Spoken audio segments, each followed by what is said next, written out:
Well, glad you're still with us right here on the Morning Express, and we are now on the lifestyle section, which is on Tuesdays. We focus on your health. We talk about your health. But first of all, I'll start with an apology. As opposed to what we had said earlier, we'll be talking about hermaphrodites and finding people who have both sexes due to unavoidable circumstances. Will not be able to air that now. However, we'll certainly follow up on that, and we'll be doing that in consequent shows whereby we shall be talking about that, and we'll get the necessary experts. So in case that is an area of interest for you, not to worry, we still will take care of that. But we're going to focus on infertility, and we're going to be looking at infertility in general, but we'll be looking at a condition known as MRKH to begin with. And I've got with me Joanne. Welcome into the studio. Thank you. We also do have a Dr. Nicholas who I'll be introducing a little bit later on, but let me start with you, Joanne,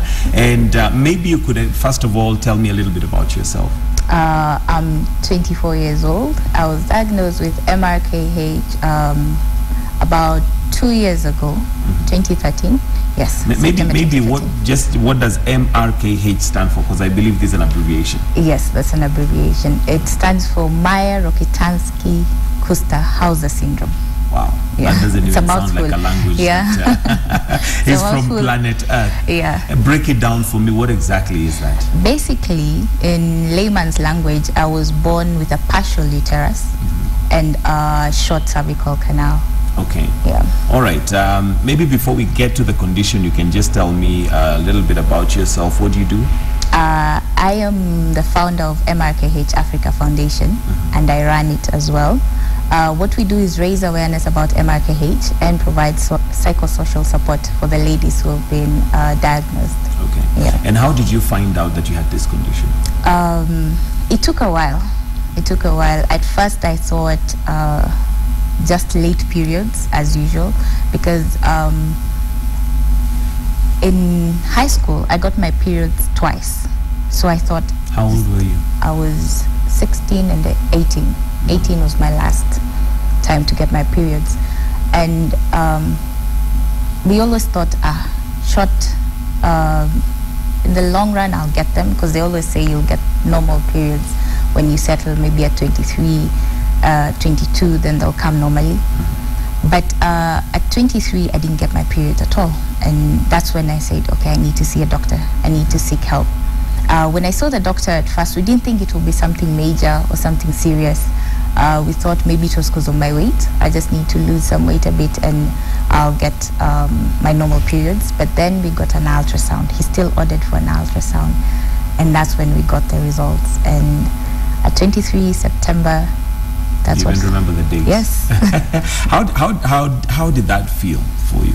And maybe before we even get to how you felt when you're in school, here you are with your colleagues, with your fellow students who possibly, I don't know whether that's what girls discuss. You know, their periods have come, because it's a milestone in terms of maturity. How did that? What happened in that period? I'd fake it. Wow. I'd fake it, yeah. That you have your periods? Yeah, I'd fake it and say, oh wait, my cramps were so bad yesterday, yet I had nothing. I'd say, oh, this sanitary towels are they're too bad, yet I've never used them. So I'd fake it through. I'd fake through the conversations and just have a fake conversation, fake life, basically. What gave you the pressure to fake it? Why not just say, for me, I haven't got my periods? Nobody talks about that. And if you say that, it's like, what? Something wrong with you. You have this look, everyone looks at you like you're taboo or something. What's wrong? What do you mean you've never had your periods? And then it's high school. High school is bad on its own. So try and imagine adding something on top of it. So I had to fake it too. Okay, so you kept hoping that you'd get your periods over time, and at 23 is when you realized that they're still not coming.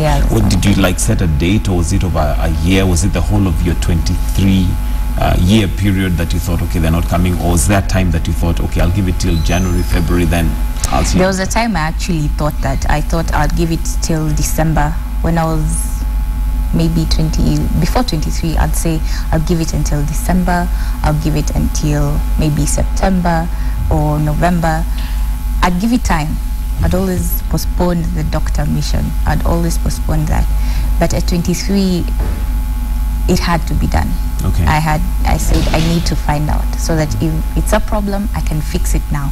Okay. Before I get into anything else. Jen, just a reminder to all our viewers that our phone lines are open. The numbers are showing on your screen. And in case you have a question or a concern or even a comment that you'd like to make, you're free to call. We also do have a doctor who will be introducing shortly. So just in case you have a call, the phone lines are showing, and you can always give us a call. Maybe you have a comment, a question. We'll be glad to hear from you. Now, you go to the doctor, and what does the doctor tell you? The first visit to the doctor was simple. He just said, we'll just take a look at your diet. We'll take a look at your weight. Just basically have a healthy lifestyle. Just to monitor. Let me just pause you a little bit. You don't seem that big to me right now. Were you bigger? Were you?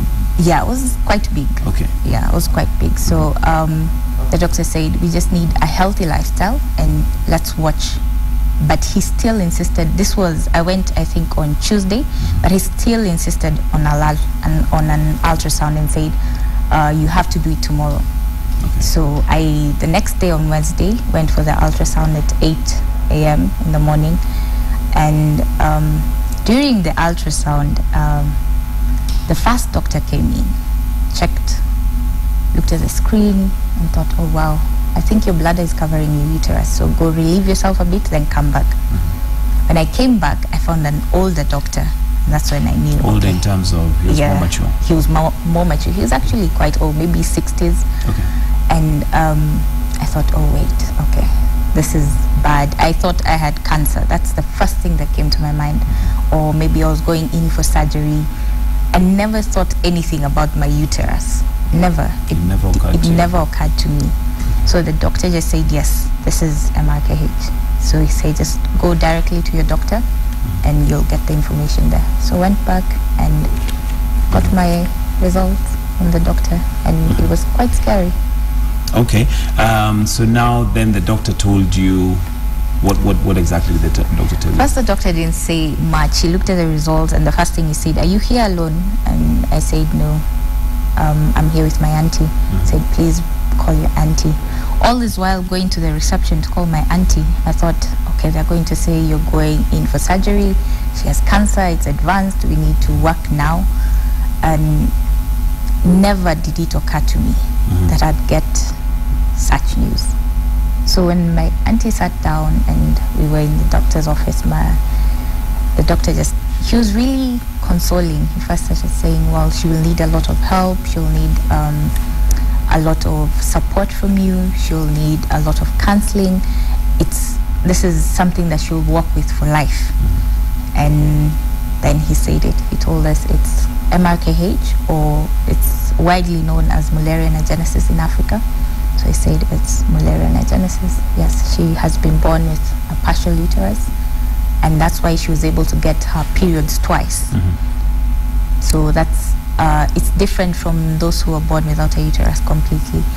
So he said, walk with her, be with her, and just make sure you're there, because this is not something. It's a long journey. Yeah. And it's for life. It's for life. Okay. Maybe at this point I'll bring in Nicholas, Daktari, and welcome. Thank you so for coming, and it's good to have you with us. She has explained the condition, which is a partial uterus. Maybe from a doctor's point of view, what exactly is MRKH? MRKH, if I would use very simple terms and that anyone would understand, the MRKH was coined by 4 German physicians. That's where the name comes from. But in basically sense is what we call underdevelopment of 2 major organs in a female reproductive organ. One of them being the uterus, and the second one being vagina. So you might have partial development of the uterus, or complete absence of the uterus. Okay. Or you might have combination of partial development of the uterus, partial development of the vagina, basically the upper part of the vagina. And it's one of those rare conditions that you'll not see them every other day in your practice. because numbers that quote the prevalence of that condition is 1 into 5,000 up to 10,000. And those are figures that were given a long time ago.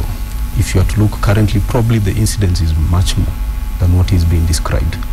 And it's one of those conditions that every other practicing doctors, even if you see it, that's why you can relate from when the radiologist did the scan, they mumbled, even them, it's not something they see every day in their practice. Neither is it something us as physicians, it's something you'll be seeing every day. Most of the time when it's presenting, it doesn't have those features that would say directly this is what the patient is having. It needs a lot of high index of suspicion. Is a young girl who has developed and we are waiting for periods and they never show up. She's 16, 17, 18. Would say that is normal, give her time, the way Joan went through. It's not something that it would click that this patient might be having. So it really needs a lot of high index of suspicion and a lot of investigation at the initial presentation. But basically the first time the presenting time, the girl would come or would be brought by the parents that she's young, she's never gotten her period, or she got once and after that she never got her period. That would be the only. That would be the main telltale sign. Okay, and of course a matter of concern. Yes. Okay, we have somebody on the phone, Hanisa in Mombasa, in Nairobi. Sorry, Hanisa in Nairobi. Hello, Hanisa. Yeah, it's Hanifa. How are you? I'm very fine, thank you, Hanisa. Thank you for calling. What's your question or contribution to the debate? I have a question and again a contribution. Go right ahead. Okay, my first question is to the doctor. Yes. First to the lady, thank you very much for coming. But to the doctor, it's been almost 8 years. Yes. And I haven't seen my period. I have gone to the doctors and the first question they ask you, are you on family planning? You say no. Yes. Then they check the weight is, yes, somehow a bit high, but again, it's not that bad. So when I was given some medicine, which, yes, when I take them, the periods come, but they come very light. But then when I stop taking, it doesn't come. So it's been years, let's say now exactly 6 years, I do not completely get my periods. What is that? Is that the same which the lady is talking about? And two, as a woman, this is now contribution, I really feel bad because I cannot have children without periods. So I really feel bad, and thank you very much for coming. I think that's my question, if you've gotten it. Thank you very much, Hanisa. We'll take another question or comment from Beatrice in Nairobi. Good morning, Beatrice. Good morning to you, Michael. Yes, good to have you. What's your contribution or your question, Beatrice? Okay, I have a question to Dr. Hello? Yes, hello. Go right ahead. I have a condition. It is close to what the guest has, but mine is like I have periods once a year or twice a year. So I don't know what condition is that. Okay. Yeah, that is my big problem. All right, thank you, Hello? Yes, Beatrice. That is my problem. If you can help me out, tell me a condition, give me a name, I'll be very glad. All right, thank you very much, Beatrice. We have Sarah in Kibera. Good morning, Sarah. Hello, Christian. Morning, Sarah. Thank you for bringing that discussion on Yes, here. thank you. And most of the time, the parents are being directed to family planning. And today I'm shocked. Sarah, I need you a bit clearer. I can't hear you. Yeah, I'm saying, most of the time, family parents are being directed to family planning. And today I'm a bit shocked because I have a friend of mine, 23 years, and she's never gotten monthly periods, and the parents have been accusing her of with family planning. Okay. I don't know how you can help her, that's ready.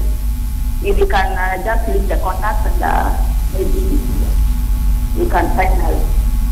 All right. Then again, my other question is, what about the case whereby you have twice, in a month you have twice monthly? Okay, thank you, Beatrice. I mean, Sarah. Thank you, Sarah, for your question. All right, we have a number of questions coming there. Maybe we start with Hanisa, who first of all says her experience, and I guess this is what many women would say. Yes. When you first go, is that the first question they ask is if you're on family planning. But getting to her concern, 6 years, and she has not had periods. Could this be the same condition? If I look at those two questions that were asked by the two first ladies, basically it's the same thing. And when a patient comes and they tell you that I've not seen my periods, in medical terms we'd call it amenorrhea, that they have never seen their periods. Never or not? Never. Not or never. Okay. You might have started seeing, then at some point you stop seeing. They take 3 months, 4 months, 6 months. Such conditions, when you're looking at the possible causes, because there could be many, I would want to put it in very simple terms.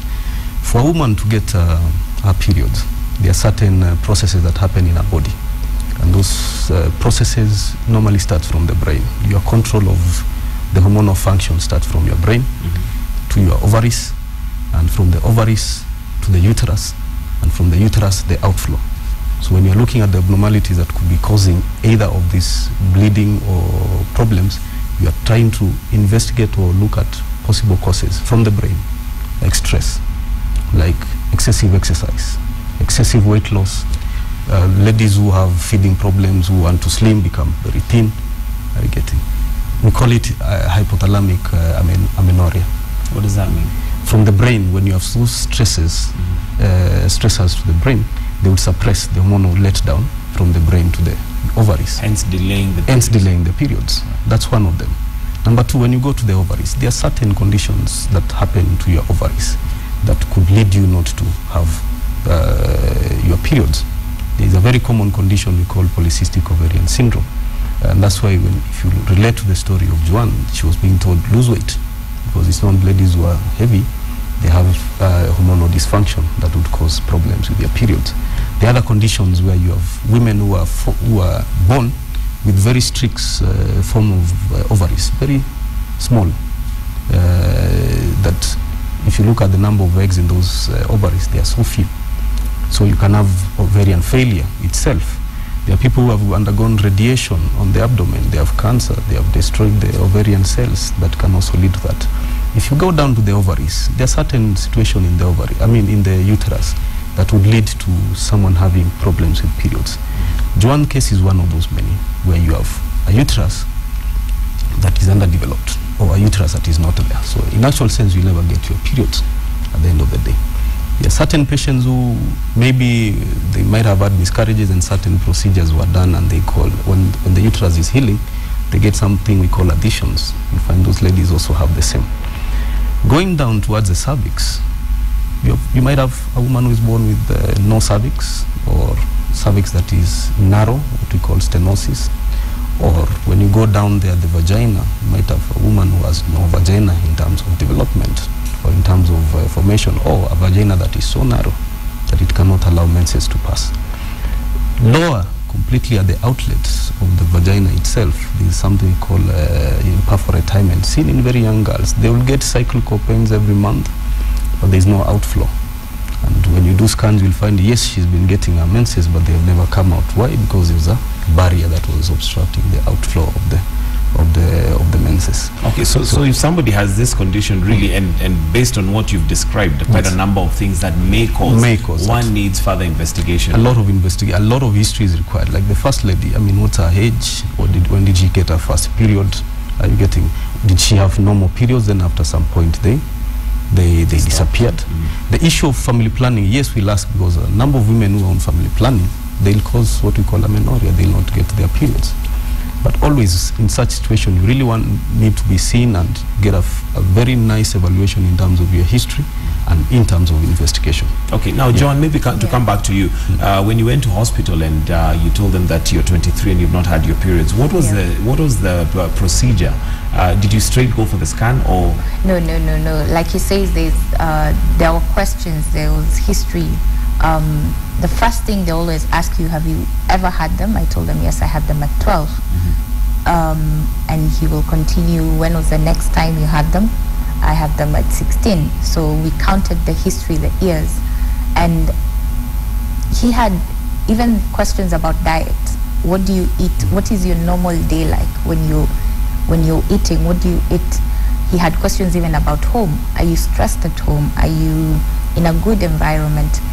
There was a lot of history that came with it.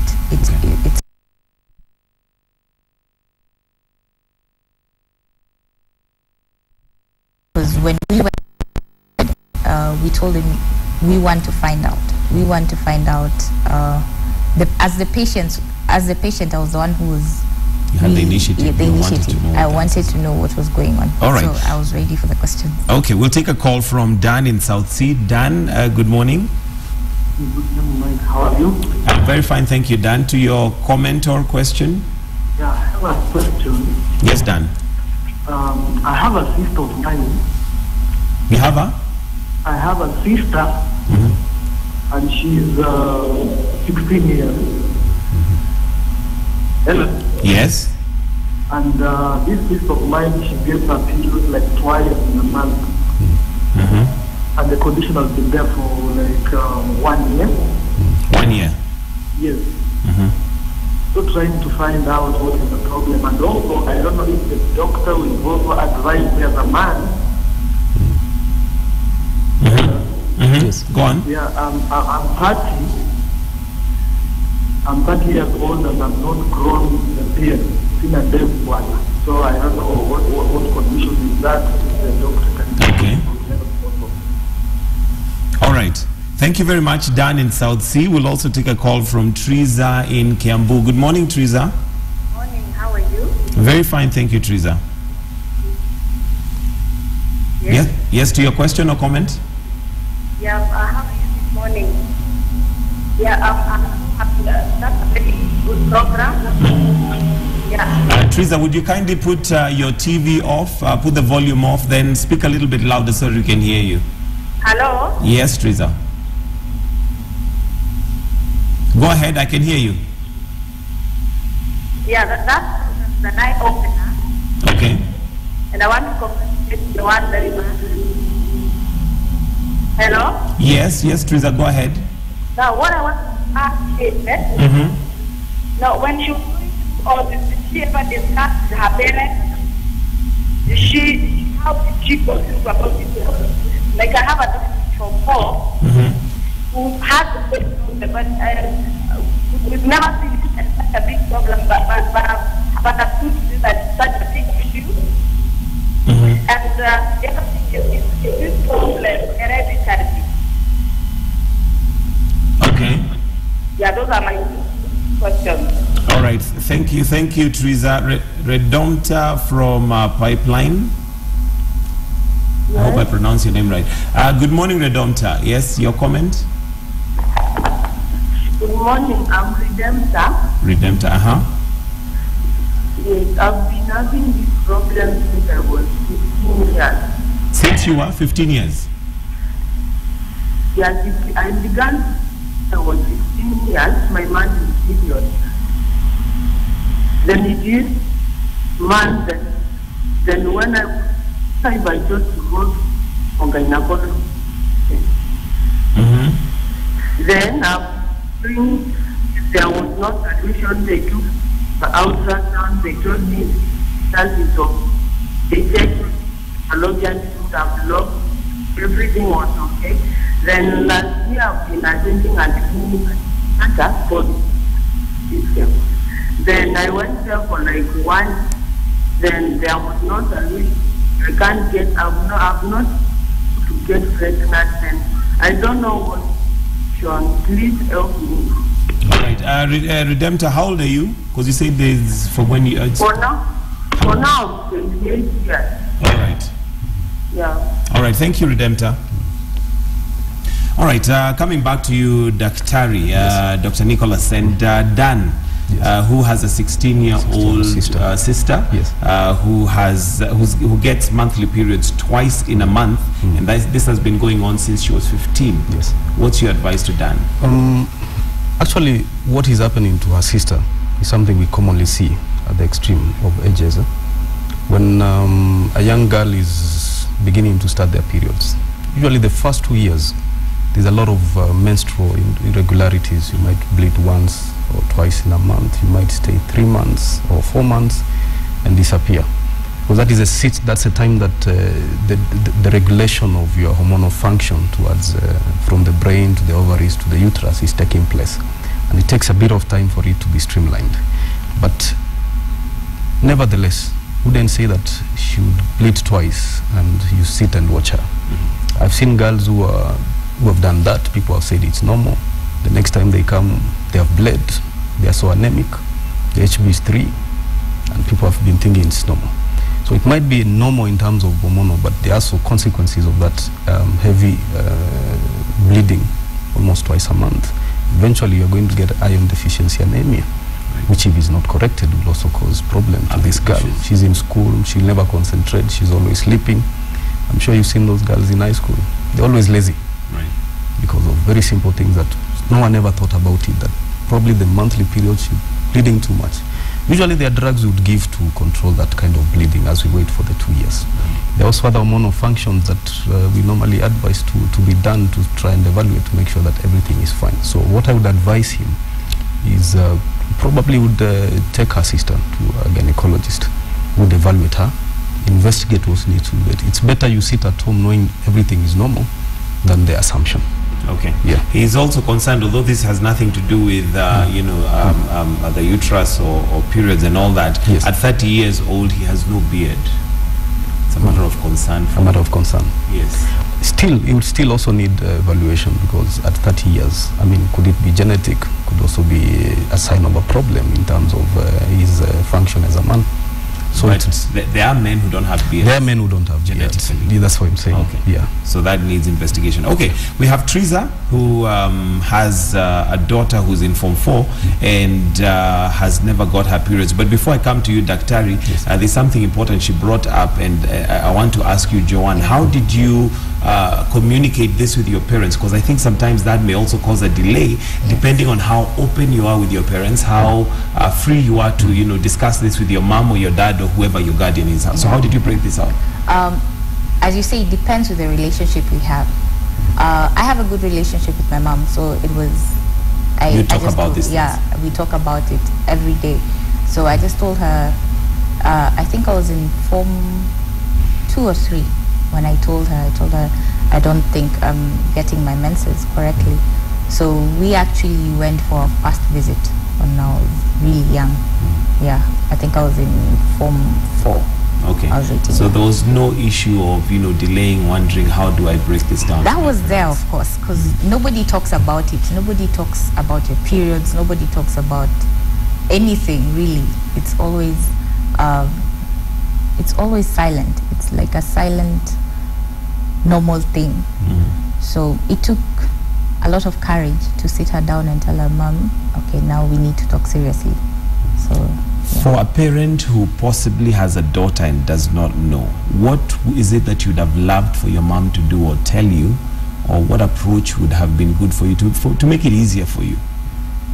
I think start talking about it early. Start talking to your children early about their periods. Don't let the school do it, because I remember we used to have meetings, I think on Saturdays, once in a term, to talk about your periods and everything. Don't wait for the school to do it. Do it yourself. Charity begins at home. Yeah. Talk to her. Daktari, yes. Form 4, and the girl has not had her menses. This is a matter of concern, and what to do? I'll be more interested on what is the age of the girl. Because we say if you are going up to 16 years and you've developed as a woman, you're transitioning as a woman, and you've not seen a period, to be advisable to have a checkup from 16 years and above. Okay. Yes. All right. We have Redempta, who is 28 years. She's had no periods for the last 15 years, and she's been to hospital, but no solution has been offered. I'll be more interested on what kind of investigation has been done, because as you heard from Joanne, the issue of period is not as simple as people think. I'll get my periods every month. There's a lot of history that has to be taken. There's a lot of investigation that has to be taken before she'll be told what is. Probably she might have gone and done investigation, but has she ever been told what is exactly? Some people, you break the news, they don't take it, they don't accept, you go into denial. Joanne is different here because she embraced it.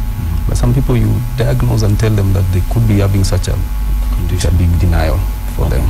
So what I would advise her is probably she would need to get a nice full evaluation from the gynecologist. Okay. Yeah. Now, coming back to this condition, MRKH, which has several ways of bringing itself, one of them being the fact that you don't get your periods, or you get them very sporadically and very far apart. Yeah.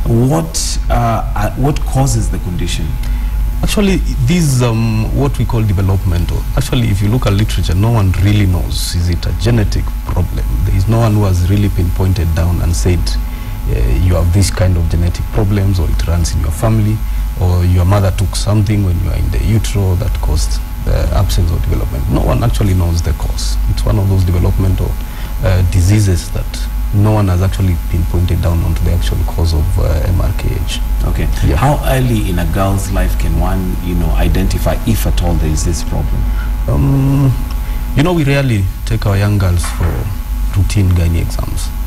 But for me, if what Joanne is advocating, if you would start talking about these things as early as, we are seeing girls who are 10 years, 12 years, 13 years, starting getting their periods. But the average is from 12 years, start introducing that topic. You feel there's any abnormalities, it always has, you have to have a high index of suspicion.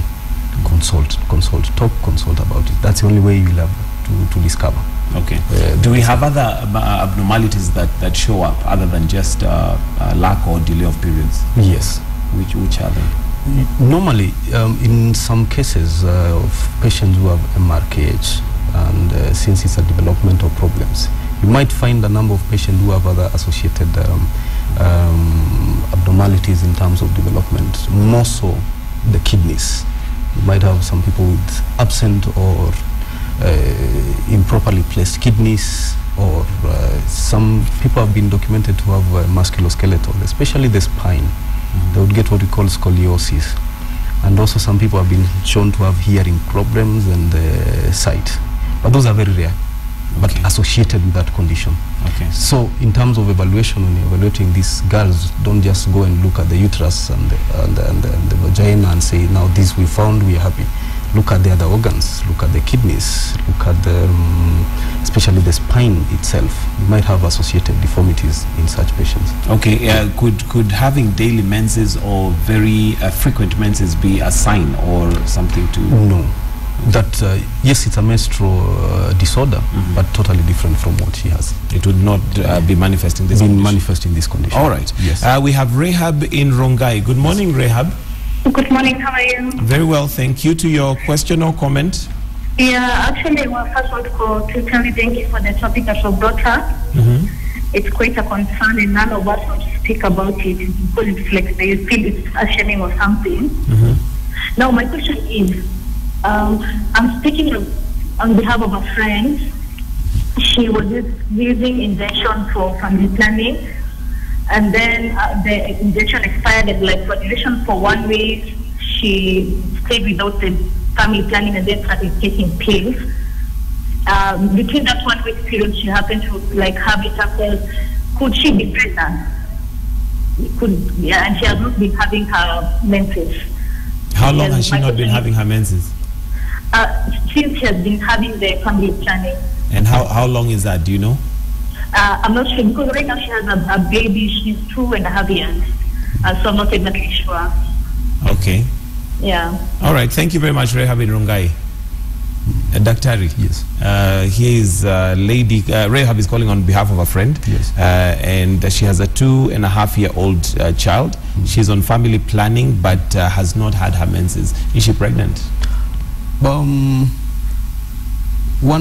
thing that most doctors will never tell you is we always assume a woman is pregnant until proven otherwise. They're pregnant until proven guilty. Proven innocent. Innocent. Yes. You've been on family planning, and this is something we see in our practices. A woman has been on family planning, stops, changes, or forgets. And if we feel, or if she comes and tells me I've not seen my periods, the first thing I'll do is a pregnancy test. That is the only sure way to know that she's pregnant or not pregnant. Otherwise, we know family planning, especially either the hormonal methods, most of them would cause menstrual irregularities. So, but you can't prove until you confirm she is or not pregnant. So I think the best thing is just get a simple pregnancy test if you're not sure. Okay. Yeah. Now coming back to MRKH, is there a chance of conceiving when you have this condition? I'll go from the literature. And the latest was in 2014, last year. And that is a story of the first woman who had a transplanted uterus, who was able to conceive. Had similar conditions, no ovary, no uterus, and underdeveloped uterus. If you look at the people who have done surgeries to try and correct the deformity, no one has documented a pregnancy from correcting the problem. None has been documented. Okay. But there are people who are doing crazy things. Someone has been transplanted a uterus from a 65-year-old. Last year, she delivered at 31 weeks. A healthy Is that baby. the future? Healthy baby. Okay, so maybe that's towards the future. Yes. You also did mention that when you have this condition, sometimes you have an underdeveloped cervix and vagina. Yes. Does this affect your sexual health? Yes. Actually, when you're talking about, especially in terms of psychosocial support, that's what he's touching on. Is this going to have a normal sexual function or not? If you look at the surgeries or people who are operating these women to try and correct, actually, basically, that's what they're aiming to achieve. Near normal sexual function. You would create a vagina, you're getting, should have normal sexual function. But in terms of reproduction, is it really going to do anything? No. Okay. But they can have. All right. Yeah. Joanne, tell me a little bit about the organization and what you do and where you can be found. Our organization is called MRKH Africa Foundation. Our main objective is to raise awareness about MRKH itself and to receive the girls who have been diagnosed with it and help them psychosocially, basically. Just give them counseling and work with them. There's some who want the surgeries, so our aim is to work with them for the doctor visits, be with them throughout life, basically. Have a warrior beside you always to fight with you, because this is for life. Okay. You can't say it's gonna end after 2 years. This is a journey that you take for life. You can find us on Facebook. We have MRKH Africa Foundation page, and on Twitter also. And you can call us at 0739 351 515. What's the Twitter handle? At Amazing New Africa. At Amazing You Africa. Yeah. Does one have to be confirmed to have the condition to approach the organization? No, you can walk with them to the doctor and discover together. And discover together. All right, thank you so much, Joanne. I must really appreciate the fact that you've come to talk about this, and then, of course, even from the response, majority of the women are like, wow, that's good, because it's not an easy thing, and also not to forget that you not only went through the condition, but you've actually done something about it. Yes. Daktari, also thank you so much, but before you go away, I also want to bring in Sophia, who will give us some of the response that has been coming out throughout the show and what has been happening. Sophia. Hi. Hi. Great discussion there. Interesting one. Yes, and very important, because also a lot of questions, Daktari. I think the thing would be to ask for where people can find Daktari, maybe to repeat that for our guests, because so many questions, so many queries, about various conditions. So I think we will not have time to go through each one of them, but we appreciate you taking the time to send in your questions. So how can people reach you? Where can they find you? Maybe not your phone number. Yeah. I'm actually doing my master's in Nairobi University, Kenyatta Hospital. You can find me there. Most of the time I'm there. Okay. We have a clinic 18 where we do a lot of gynecological services to women. And I tell women, you don't have to come because you have a problem to see the doctor. Come because there's something you are not sure, there's something you want to confirm. Yes. And visit any gynecologist. Talk to them. Don't go there because you have a problem. Go to them, discuss about your fertility, about your reproduction. And they'll give you more information. Yes. Okay. I just want to maybe read one or two of this, and maybe you can help us through them. I am Martha. I do get my period after 21 days. Is it normal? Do I need to be concerned? Can it cause delay in conceiving? No. 21 days, there are people with cycle of 21 days. Okay. Yeah, it's very normal. So it's very normal. It's very normal. All right, let me take another one here. Morning, I'm Berita from Kilifi. I received my menses for 7 days, and my cycle is 21 days. What might be the problem? Again, another one on the same. Still very normal? Still very. So 7 days is okay? 3 to 7 days. Okay. 3 to 7 days, yeah. Sarah from Ukunda, when I'm about to have my period, I normally feel stressed in my mind without the cause, and I'm emotional to an extent of crying without cause. Would wish to know what causes this. That is something we call perimenstrual syndrome, and it's a very hormonal interplay at that time before your periods. And some people would even cry, they get depressed, they go down. Some vomit, some will have diarrhea. But I would advise her to be seen. There are medication to try and control that. What sort of support can hubbies and husbands give in this case? And I ask on their behalf because sometimes you don't know how to handle a woman who's crying and you don't know why she's crying, and she also doesn't know why she's crying. One thing in terms of support, the way Joan is doing, as a husband, I would walk that lady, let's go, let's visit a gynecologist. There's always that comfort when your partner is with you and you are discussing, because you as a man, you have questions. Concerning your wife. Why would you send your wife to go and ask these questions? Please walk with them to the gynecologist. Yeah. Yes. Okay, one more. Sharon from Kino. I used a depot, injection 3 months ago, and I have not seen my period since. Could this affect my fertility? One concern we have is women are using family planning, but they are doing a lot of over-the-counter. You go find a chemist, someone is dispensing give, and then you go home. You are not told what to expect, because some of these methods you start, your periods disappear. And you're supposed to be aware before you start, before you made a choice of choosing a certain family plan. What do you expect? Otherwise, we see a lot of women who have come. Yes, they'll raise issues, but you look at them as basically as, a consequence of the kind of method they are using. But ideally, the best is please go to a proper, facility that people would give you advice in terms of family planning. What do you expect? Actually, the reason why most people don't use family planning is they do a lot of over-the-counter. They get the side effects and they say that method is bad. Or they're using social media, or they're using their friends. They'll ask my friend, reference. What do you use? Yeah.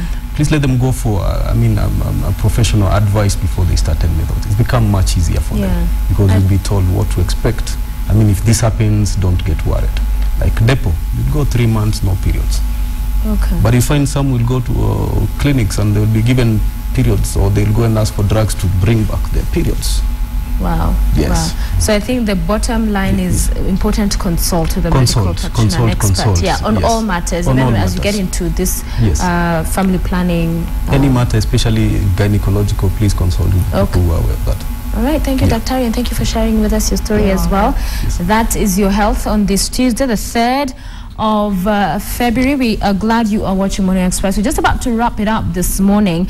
Not before I read out some of your thoughts. Remember, we were asking you on our question of the day, do you support Kenya's decision to donate 92 million shillings towards the setting up of an African Court of Justice? That was our question of the day. We're engaging with you on that. Remember, earlier on we also spoke to David Matsanga, very passionate about these matters, and he's optimistic that Kenya will get those signatures that it needs that are requisite for the go-ahead in as far as setting up of that, or if you like, expanding its mandate. So Japheth Amanda says no by and says, by the way, hizi pesa zinatoka kwa account gani?